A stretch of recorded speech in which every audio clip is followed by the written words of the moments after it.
এসে অনেক গাছ নিয়ে যাবে, বাড়ির আঙিনায় লাগাবে, যেটা পছন্দ। যদি ইনডোর ট্রি মনে হয় তাহলে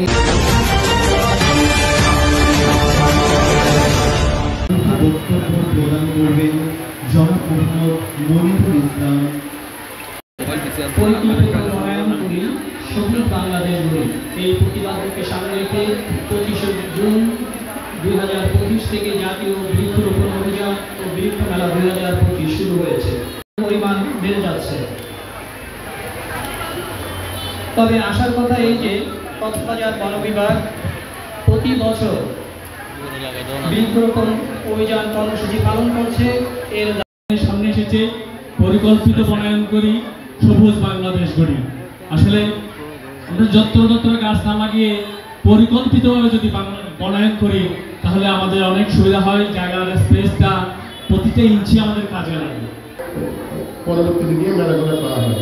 আর দ্বিতীয়ত আমি এখানে একটু অনুরোধ করব প্রশাসন সহ বন বিভাগকে, এখানে চারার এই যে স্টলগুলো সংকলন হচ্ছে না, চারাগুলো সংকলন হচ্ছে না, আমরা যদি একটু বৃহৎ পরিসরে করতে পারি, যেমন আমরা যদি সার্কিট হাউসের বছর দেখা গেছে যে দেশব্যাপী আমাদের বনায়ন করার নিজেরাও ছাড়পাড়ান করি সাধারণ মানুষ, আমরা কি সঠিকভাবে বনায়ন করছি কিনা? কারণ ক্রমবর্ধমান জনসংখ্যার চাপে আমাদের এই পরিকল্পিত বনায়নের উপরেই কিন্তু একটি টেকসই এবং সবুজ বাংলাদেশ গড়ার অপার সম্ভাবনাটা নিহিত রয়েছে।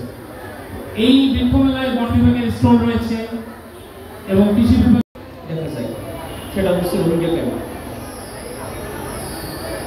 এই রোহিঙ্গা ক্যাম্প পুরোটাই সরকারি বনভূমির মধ্যে অবস্থিত। এক মিলিয়ন যে কাঁটাতারের বেড়া দেওয়া হয়েছিল সেগুলো হয়তোবা পরিকল্পনার ঘাটতি আছে, যার কারণে এই বনভূমিগুলো বেদখল হয়ে যাচ্ছে। কক্সবাজারের জন্য আমার মনে হয় পরিকল্পিত বনায়ন ইস্যু নিয়ে আমরা নাগরিক ফোরামে কথা বলবো।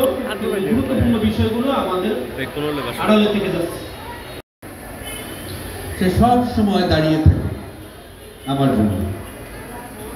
তারপর একটা সময় এলো, তখন আমি ইউনিভার্সিটিতে গেলাম, বাড়ি থেকে দূরে। তখন তো বাড়িতে আসা যায় না, হলে থাকি, মন পড়ে থাকে আন্টির কাছে, কবে দেখব। তারপর এক সময় ছুটি হয়, ঈদের ছুটি, বাড়ি ফিরি। বাড়ি ফিরে দেখি ও মা, আন্টি তো অনেক বড় হয়ে গেছে, বেশ লম্বা, আমার থেকেও লম্বা হয়ে গেছে, কিন্তু আন্টি আমাকে এখনো একই রকম ভালোবাসে। অবশ্যই কক্সবাজার উত্তর উপজেলার বিভিন্ন কর্মকর্তা জনাব ভালোবাসা, অবশ্যই প্রেস ক্লাবের সভাপতি জনাব মাহমুদুর রহমান, বৃক্ষমেলা অঞ্চল বিভিন্ন স্তরের মালিকজন, অবশ্যই বৃক্ষমেলা র্যালিতে অংশগ্রহণ,